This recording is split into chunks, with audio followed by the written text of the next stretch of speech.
So, to finish off this session, we have Silje Vallestad, which many of you know. She's the founder of Bipper. She emigrated to Silicon Valley, and she was founder of the year in 2011 here in Norway. And we're going to do a debate on women in tech. Together with Silje, we have Louise Eriksson from AdProfit. She's Sweden's or Stockholm's Young Entrepreneur of the Year last year, and has had growth like this the last couple of years. Eva created 12 designers, which was sold to 99 designs last year. So give it up for them and take the word, Silje. Hello, I'm back. I want to start off by telling you a little story from the very early days of Bipper. In case you don't know what Bipper does, what we do is to try to make people safer by using technology. I started the company because I have 3 kids, and I needed to give them a phone but still be a parent, and I needed a safety service for myself, so that was kind of like the whole background. I got the idea back in 2006, and it was just me. You didn't have the app economy, you didn't have like smartphones to any close to the extent that you have right now, and I had to develop a phone, like a new phone for kids.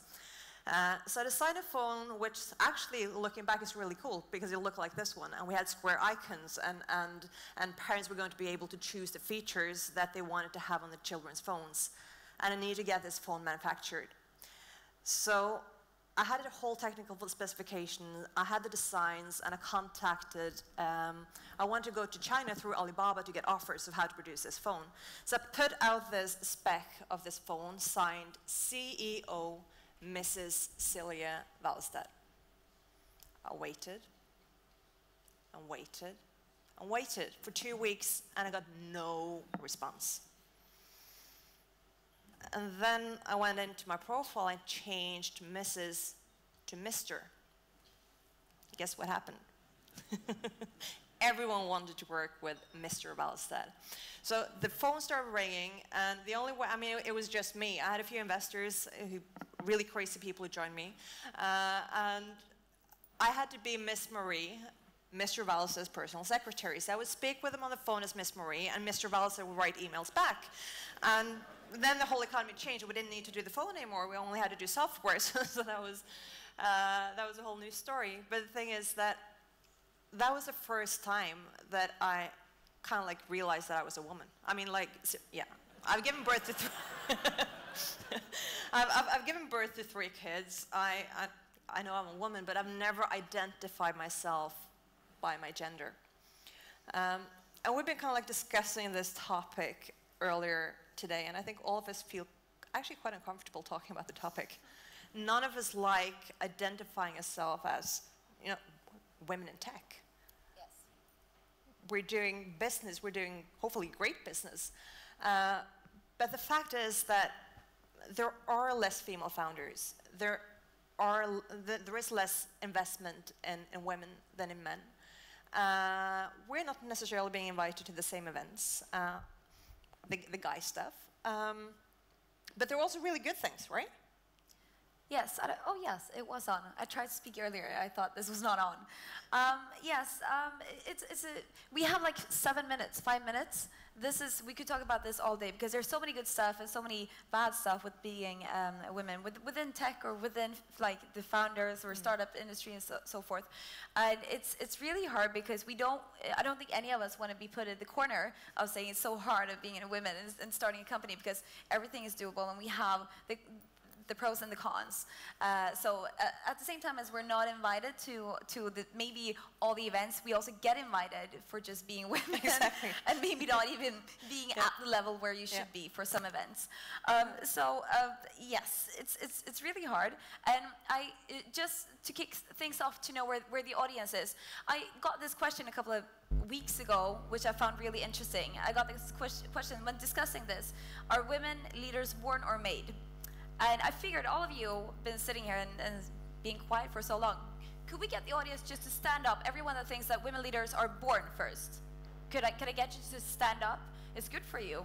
You get some energy. Just stand up, everyone that born with 2, 3, okay, 4. And who thinks women leaders are made? What do you think? Me? And this is the major issue.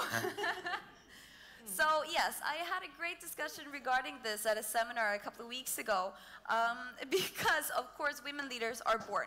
Of course, we have we have fantastic qualities. Obviously, the men and women have different qualities. Sorry for talking so much, no.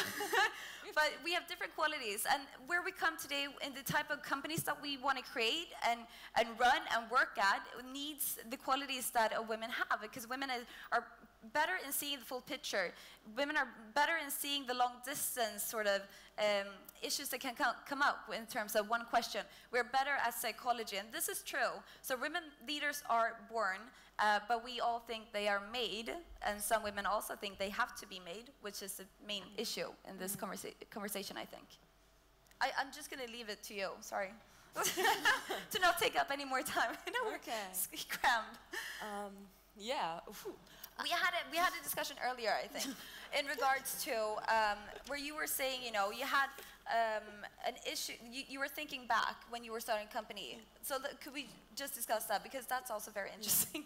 Yeah. So for me, the invitation to this talk made me the first time reflect on the topic, because I studied mechanical engineering in business, so I was pretty used to be in a more man-dominated world. And then when I started my company, I also didn't reflect much on if I raised money as a woman or a man.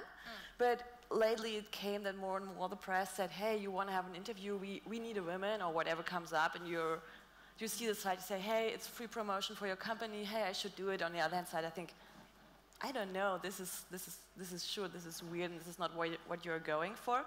So this talk really made me reflect, and we chatted before, how was it to found your company as a woman and to sell it as a woman, and what was the point where I nearly stopped it? Because we were discussing why are not more women, because I think this is where this all about is. We see a very low percentage of women founders. Maybe it's, I don't know, maybe between 10 and 20%, I would guess. I don't know if there are exact numbers, but we came to the conclusion, and I can say this might be also pretty true for me, that the women in the end, if it comes to the decision, sometimes miss a little bit confidence. So I think you said, hey, is this luck or is this skill? And maybe men are in general a bit more believe in luck, and women maybe in skill. And I think, hey, is my idea strong enough to really go and pitch this to the guy? Should I ask for 100,000 or 500,000 euros? So maybe I think this is something where maybe women are not that aiming so high in general, and I think we have a quite different way of communicating, and that's part of understanding the different culture. Have any of you read this book? Sheryl Sandberg's Lean In? Yeah. Extracts, right? You should read the whole book. This is being heavily discussed in the US. I have no clue how much it's being discussed over here.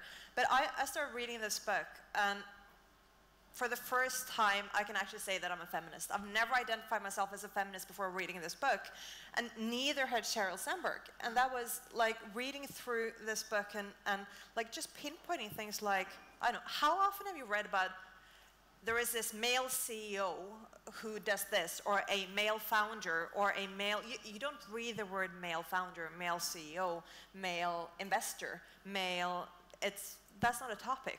You don't hear about the father of 3 kids who is a leader. But when you're a woman, it's suddenly a big thing. And I've been using that to my advantage, definitely. I've been branding myself and the company on being a woman.